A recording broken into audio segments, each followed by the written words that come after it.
정성희입니다. 평생 한 직장을 모범생처럼 다니던 남편이 드디어 은퇴를 한 뒤 잠시 저를 혼란에 빠뜨렸어요.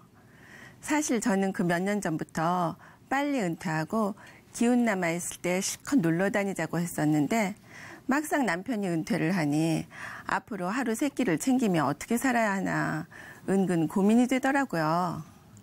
그러다가 부활하신 예수님을 제 삶의 주인으로 모시고 뒤늦게 남편과 함께 인생 대박을 터뜨린 이야기를 하려고 합니다. 저희는 주변 사람들로부터 어쩜 그렇게 두 분 사이가 좋으세요? 라는 말을 평생 들었어요. 그러면 저는 살아보세요. 남자 다 똑같죠 뭐. 그렇게 대답을 하곤 했어요. 남편은 제가 그렇게 대답하는 걸 너무 싫어했죠. 자기 정도면 꽤 괜찮은 남편인데 어떻게 다른 남자들이랑 똑같냐는 거예요. 또 하나 제가 많이 들었던 얘기는 어머 남편이 정말 자상하세요 였는데 그러면 저는 이렇게 대답했어요. 네, 남편 집안 내력이에요. 자상을 다른 말로 하면 잔소리거든요. 남편은 저에 대해 관심이 너무 많아서 제가 어디 가서 누굴 만나고 다니는지 다 알고 싶어하고 또 저 혼자 어디라도 나가는 날이면 그때마다 차 조심해라, 말 조심해라. 그러니 저는 그 사람이 입도 떼기 전부터 알았어 하고 건성으로 대답을 하곤 했어요. 그런데 남편이 은퇴를 하자 그런 사람하고 24시간 붙어 있어야 하는 것이었어요. 저희는 젊어서부터 일주일에서 보름씩 길게 휴가를 내요. 항상 붙어 다니며 재밌게 지내곤 해서 은퇴 후의 삶에 대해서 별로 걱정하지 않았었어요. 그러나 잠깐 동안의 휴가와 남은 인생이 전부 다 휴가인 상태는 달라도 많이 다르더라고요. 그렇다고 해서 제가 마냥 불평을 하기엔 제 양심이 편치 않았어요. 저에 대한 사랑인지 집착인지 아무튼 항상 저를 잘 챙겨주는 바람에 영혼이 비교적 자유롭고 독립적인 저를 좀 갑갑하게 하긴 했지만 불평하는 제가 벼락 맞을 정도로 남편은 저를 편하게 해주긴 했거든요. 저희는 신혼생활을 미국에서 시작했는데요. 남편이 미국 회사에 다니니 한국 사람 만날 기회가 별로 없었던 우리는 교회에 열심히 다니며 사람들과 어울려 맛있는 것도 나눠 먹고 한국말로 수다 떨며 지내는 것이 무척 즐거웠어요. 그러다가 남편이 한국으로 발령이 나서 서울로 오게 되었는데요. 서울에 와서도 교회에 꼬박꼬박 열심히 다녔어요. 교회에는 여러 가지 성경 공부 프로그램이 있어서 이것저것 골라 듣다가 점점 더 궁금한 것들이 많아져서 여기저기 찾아다니기도 했습니다. 그런데 제가 성경을 알면 알수록 더 기뻐하고 더 평안해지는 것이 아니라 점점 더 율법적이 되어 성경 말씀에 비추어 다른 사람을 판단하는 사람이 되어가는 거였어요. 저는 순간적으로 사람을 스캔하여 성경 말씀에 기대어 보게 되는 것은 어쩔 수가 없었지만 입 밖으로 내어 그들을 판단하거나 비난하지는 않으려고 했어요. 왜냐하면 성경에 그러지 말라고 했으니까요. 그러나 같은 경우라도 남편에게는 달랐습니다. 성경 말씀을 들이대며 가차없이 비판했어요. 남편은 난 밖에 나가면 좋은 사람인데 네 앞에만 오면 나쁜 사람이 된다. 그러면서 기막혀 하곤 했습니다. 저도 날마다 고백하는 주기도문에서 우리가 우리에게 죄 지은 자를 사하여 준 것 같이 우리의 죄를 사하여 주시옵고 하면서 제가 남편을 비난할 때마다 죄를 쌓아가는구나 싶어 그러지 않으려고 했지만 참 어쩔 수가 없었어요. 그러면서 또 저로 하여금 죄를 짓게 하는 남편이 원망스럽기도 했고요. 그런 상황에서 남편이 은퇴를 했던 거예요. 남편은 이제껏 열심히 일했으니 이제 실컷 쉬겠다고 했지만 저는 이제 지루하고 무의미한 삶이 시작됐다는 생각만 들면서 차츰 사는 것이 재미없어지고 천국이 그렇게 좋다는데 빨리 천국에나 갔으면 좋겠다며 남편에게 짜증을 내곤 했어요.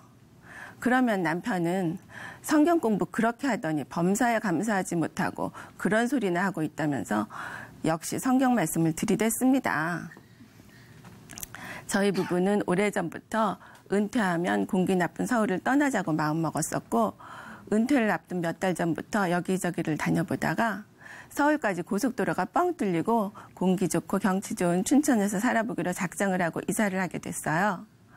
춘천으로 이사하고 한 달 넘게 집안 정리하느라 바쁘게 지냈는데 남편은 그 바쁜 중에도 기본적인 집안 살림은 의뢰 다 제가 하는 줄 아는 거예요. 정말 기가 막혔습니다. 할 일 없이 놀기는 피차 마찬가지인데 청소는 자기가 맡기로 했지만 먼지 없다면서 청소할 생각은 하지 않고 밥하고 설거지하고 빨래하고 그러는 모든 일상은 제가 해야 한다는 거예요. 이제 죽는 날까지 이렇게 살아야 하나 싶으니 저는 진짜 낙담이 되었습니다. 그러던 어느 날 춘천 교대 카페에 빵을 사 먹으러 갔어요.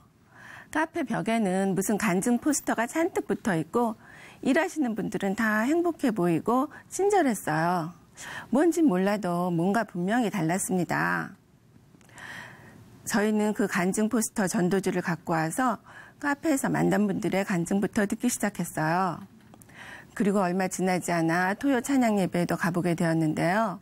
예배하는 모습을 보면서 어쩌면 여기서 제가 그동안 갈등하던 것, 나는 왜 항상 기뻐하고 감사하지 않는가에 대한 답을 찾을 것 같다는 예감이 들었습니다. 집에서 계속 간증을 들었지만 늘 똑같더군요. 그냥 부활이었어요. 네. 토요 예배에서 목사님이 선포하시는 말씀도 부활이 증거라고 반복해서 그러시는 거예요. 예수님이 하나님이라는 증거는 부활뿐이라고요. 요한복음에 예수님이 계속해서 내가 하나님의 아들이라고 말씀하시고 계셔서 저는 예수님이 하나님인 거 벌써 알고 있었는데 새삼스럽게 증거하니까 이게 뭐지 싶더라고요. 그런데 솔직히 말하자면 저는 가끔 의문이 들었었어요. 저는 제 삶의 고비고비마다 언제나 좋은 길로 인도해 주시는 하나님을 너무 좋아하고 확실하게 믿지만 절 위하여 십자가에서 돌아가셨다는 예수님을 진짜 믿고 있는데 이렇게 사나? 그런 의문이 있었거든요. 그러니까 저는 예수님이 바로 하나님이란 확신이 없었던 거예요. 목사님께서는 하나님은 예수님의 부활을 통해 예수님이 성자 하나님이라는 우리 모두가 알 수 있는 증거를 주셨다. 예수님이 십자가에 달려 돌아가실 때 다 도망갔던 제자들이 그 뒤에 목숨 걸고 전했던 것은 자기들이 보았던 예수님의 부활이었고 3년 동안이나 예수님 따라다녔던 그들도 예수님이 부활하신 것을 본 뒤에야 구약의 말씀과 예수님이 살아계실 때 하신 모든 말씀을 다 믿게 되었다. 그렇게 여러 말씀들을 마치 융단 폭격하듯이 날이면 날마다 부어주셨어요. 저는 이렇게 부활이라는 증거로 믿으라고 성경에 명확하게 쓰여 있는데 왜 여태 몰랐었지? 하며 그제서야 예수님이 성자 하나님이라는 사실을 확실히 믿게 되었습니다. 그러나 다음에 이어지는 목사님 말씀은 다시 저를 낙담케 했어요. 우리가 말씀에 동의한다고 해서 예수님을 영접했다고 할 수는 없는 겁니다. 그냥 지식에 머무를 수 있어요. 예수님을 나의 주인으로 영접해야 합니다. 그러시면서 마태복음 8장을 펼치라고 하시는데 거기 29절에 보니 귀신이 예수한테 하나님의 아들이여라고 하는 것이었어요. 귀신도 예수가 하나님인 거 알고 있었다는 얘기죠. 그러니까 예수가 하나님의 아들인 거 안다고 해서 다 구원받는 건 아니라는 목사님 말씀이 맞더라고요. 다시 말해서 제가 부활이 증거라는 것을 알기 전에도 예수님이 하나님이라고 믿고 있었다고 우겼지만 예수님과는 전혀 상관없는 삶을 살았을 수도 있겠구나 하는 생각이 들더라고요. 그렇다면 주여 주여 하는 자마다 다 천국에 갈 것이 아니라고 하신 말씀이 나에게도 해당되는 건 아닐까? 두려운 마음이 슬그머니 들었습니다. 그런데 거기까지였어요. 저는 여전히 옛날 그대로였습니다. 로마서 14장 9절에 그리스도께서 죽었다가 다시 살아나셨으니 곧 죽은 자와 산 자의 주가 되려 하심이라라고 분명히 쓰여 있는데 저는 그 주인 자리를 예수님께 내어드리기가 쉽지 않았어요. 아니 저 자신 제가 주인인 것인지 예수가 주인인 것인지도 잘 모르겠더라고요.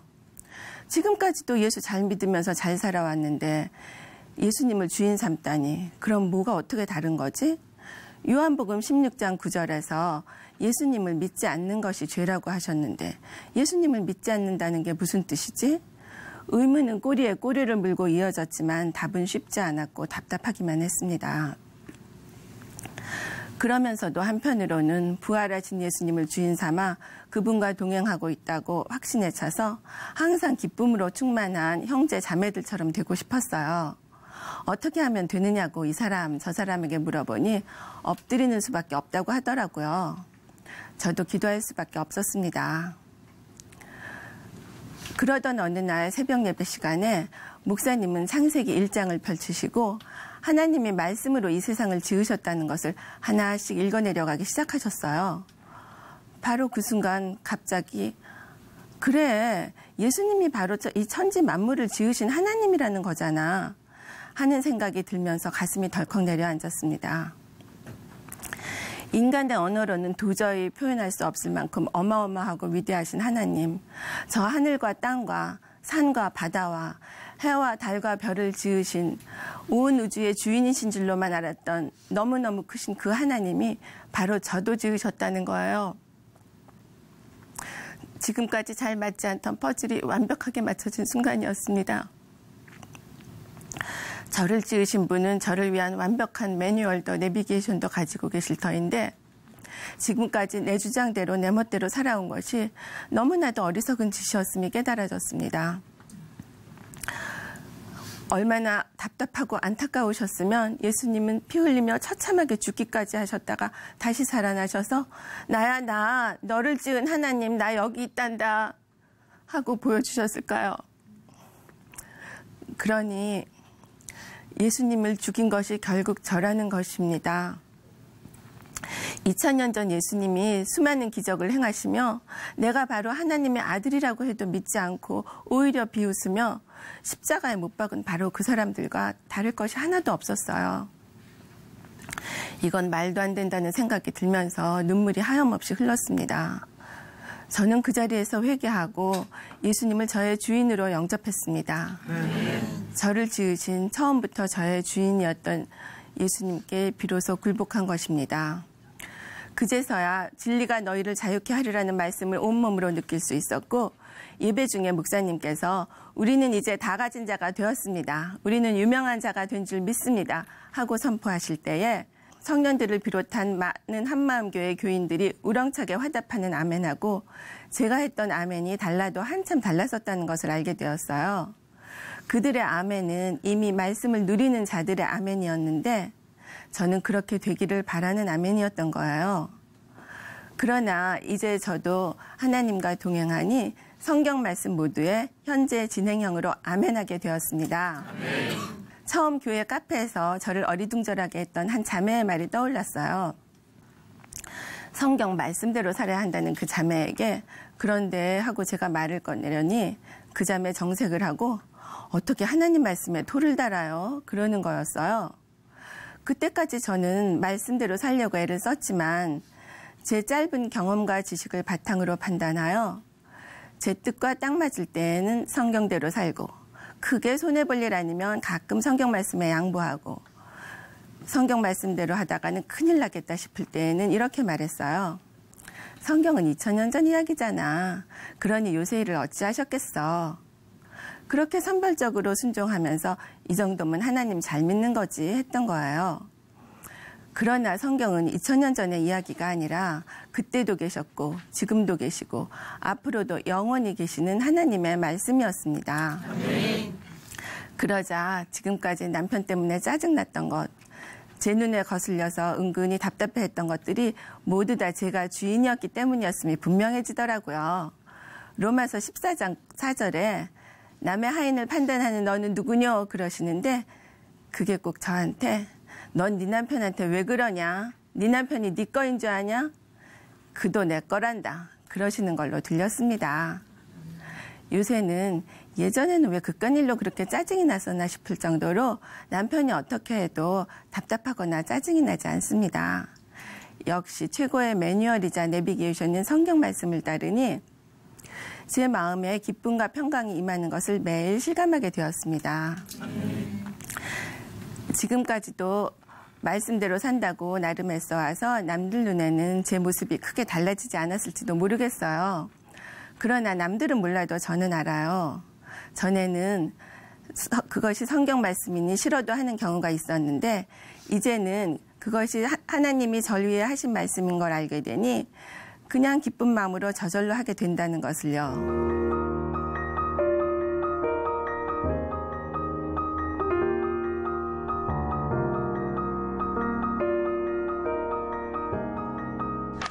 저는 이제 남편이 은퇴하여 할 일 없고 지루하고 무의미한 삶이 시작된 줄 알았었는데 하나님께서 저의 삶의 터전을 옮기시더니 하나님이 제 삶의 주인 되어주시고 하나님 나라 잔치에 참여할 친구들을 모아오라는 사명을 주셨어요.